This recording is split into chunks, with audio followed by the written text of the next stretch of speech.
En Guinée forestière, le programme de renforcement de la résilience et de capacité d'adaptation des communautés les plus vulnérables au changement climatique entre dans une nouvelle phase à travers la validation de l'étude de vulnérabilité au changement des écosystèmes de production agricole.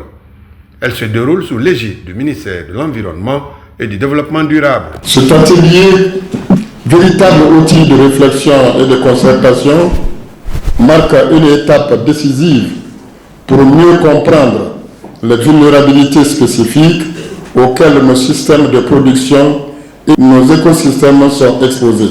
Regroupant les acteurs du domaine venus des régions de Farana et de Zérékoré, cette rencontre se veut un espace d'harmonisation de nouvelles pratiques d'agriculture intelligente pour une meilleure réponse aux défis du moment.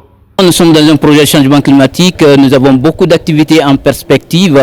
Nous avons déjà en cours enclenché aujourd'hui des bons de commande pour l'achat des matériels agricoles, des semences agricoles, pour l'adaptation au changement climatique. Mais vous savez, tout ce mécanisme ne peut fonctionner que lorsqu'il y a vraiment une étude consolidée qui va nous donner des perspectives, des prévisions en termes climatiques pour que les gens puissent vraiment s'adapter. Cette prise de responsabilité des acteurs à travers l'exécution correcte d'une étude sur la vulnérabilité sonne de la cloche de l'espoir pour le gouvernement et ses partenaires.